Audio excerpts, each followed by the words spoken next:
High বন্ধুরা, ফিরে এলাম আবারও কিছু গুরুত্বপূর্ণ খবরের আপডেট নিয়ে। আজকের প্রথম আপডেটটি হচ্ছে, প্রশ্ন উঠল নিউ গড়িয়া থেকে রুবি মেট্রো প্রকল্পটি ঘিরে চূড়ান্ত ছাড়পত্র মিললেও কেন শুরু করা হচ্ছে না এই রুট, কী রয়েছে তার কারণ জানাবো আজকের এই ভিডিওটিতে। এরপর আজকের দ্বিতীয় আপডেটটি হলো, নোয়াপাড়া থেকে বিমানবন্দর মেট্রো পথে সুড়ঙ্গের কতদূর পর্যন্ত কাজ এগোলো জানিয়ে দেব তার একটি আপডেট আজকের এই ভিডিওটিতে। এরপর আজকের তৃতীয় বা শেষ আপডেটটি হলো, বন্দে ভারতের চাকা তৈরি করবে দুর্গাপুরের রামকৃষ্ণ ফোজিং ও টিটাগড় ওয়াগনস।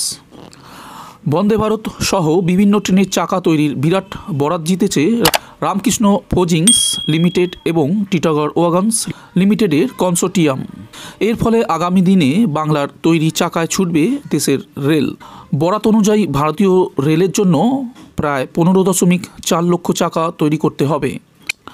12,226 কোটি টাকার সর্বনিম্ন দর দিয়ে বরাত পেয়েছে এই দুই সংস্থার কনসোর্টিয়াম।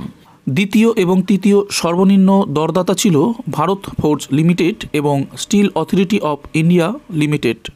এরপর বন্ধুরা, আজকে দ্বিতীয় আপডেটটি হলো, চূড়ান্ত ছাড়পত্র মিললেও কেন শুরু হচ্ছে না নিউ গড়িয়া থেকে রুবি মেট্রো পরিষেবা। আর এই প্রশ্নই ঘুরপাক খাচ্ছে যাত্রীদের মনে। কমিশনার অফ রেলওয়ে সেফটির ছাড়পত্র পাওয়ার পর 1 মাসেরও বেশি সময় কেটে গেছে, এখনও চালু করা গেল না কবি সুভাষ থেকে হেমন্ত মুখোপাধ্যায় পর্যন্ত মেট্রো রুট। কলকাতা মেট্রোর এই কমলা লাইন চলতি বছরের 30শে জানুয়ারি পরিদর্শন করেন কমিশনার অফ রেলওয়ে সেফটি। কয়েক সপ্তাহ পেরিয়ে গেলে মেলে চূড়ান্ত ছাড়পত্র। কলকাতা মেট্রোর তরফে জানানো হয় ফেব্রুয়ারি মাসের মধ্যেই মেট্রো ছুটবে এই রুটে, কিন্তু মার্চ মাসের প্রথম অর্ধ পেরিয়ে গেলেও চালু হলো না মেট্রো। সূত্রের খবর, শর্ত সাপেক্ষে অনুমতি পাওয়ার পর কিছু জরুরি কাজে হাত দেওয়া হয়। বিশেষ করে কবি সুভাষ স্টেশনে 2টি আলাদা মেট্রো রুট এসে মিশায়, সেখানে সমস্যাহীনভাবে যাতায়াতের ব্যবস্থা করা জরুরি ছিল। সেই কাজ শেষ হওয়ার পরেও মেট্রো চালু না হওয়ার মূল কারণ জানা যাচ্ছে, সেটা হলো রেল বোর্ডের তরফে দিন না মেলা। কমলা লাইন উদ্বোধন করতে পারেন প্রধানমন্ত্রী অথবা রেলমন্ত্রী, সেক্ষেত্রে তাদের সময় পাওয়া জরুরি। এখনও অবধি সেই দিনক্ষণ মেলেনি, ফলে তৈরি হয়েও চালু করা যাচ্ছে না নতুন রুটের মেট্রো। নিউ গড়িয়া থেকে রুবি মেট্রো জুড়ে যাবে কবি সুভাষ স্টেশনের মাধ্যমে।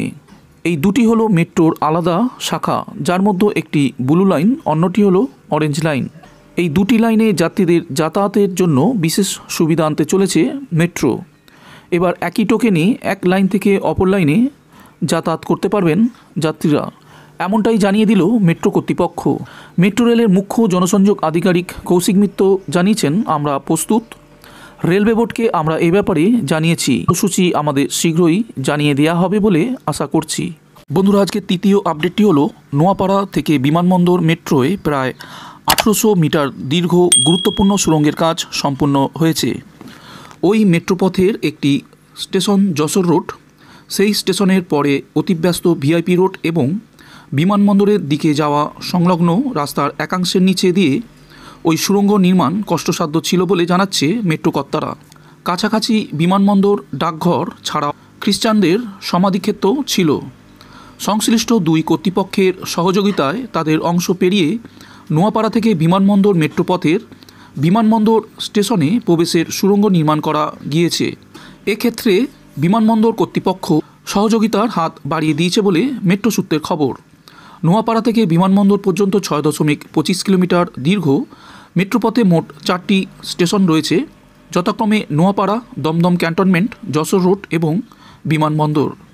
নোয়াপাড়া এবং ক্যান্টনমেন্ট স্টেশন দুটি মাটি থেকে উঁচুতে মেট্রোর উড়ালপথের ওপরেই রয়েছে। যশোর রোড স্টেশনটি রয়েছে সমতলে। সবশেষে বিমানবন্দর স্টেশনটি একমাত্র ভূগর্ভস্থ স্টেশন এই মেট্রোপথে। বিমানবন্দরের দিকে যশোর রোড থেকে বিমানবন্দর পর্যন্ত অংশে জোড়া সুড়ঙ্গ নির্মাণ করার পাশাপাশি মেট্রোর লাইন পাতার কাজও শেষ হয়ে গিয়েছে। যশোর রোড থেকে বিমানবন্দরের দূরত্বে ট্রলি ছুটিয়ে পরীক্ষা নিরীক্ষার কাজও সম্পূর্ণ করে ফেলেছেন মেট্রো রেল কর্তৃপক্ষ।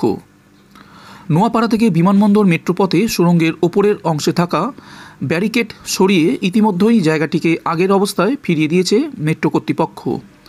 ওই অংশে গাছ লাগিয়ে সৌন্দর্যায়নের কাজ করা হয়েছে বলে মেট্রো জানিয়েছেন। মেট্রো রেলের মুখ্য জনসংযোগ আধিকারিক কৌশিক মিত্র জানিয়েছেন, বিমানবন্দর কর্তৃপক্ষ, ডাক বিভাগ এবং খ্রিস্টান বেরিয়াল বোর্ডের সক্রিয় সহযোগিতায় ওই অংশের কাজ নির্বিঘ্নে সম্পূর্ণ করা গিয়েছে।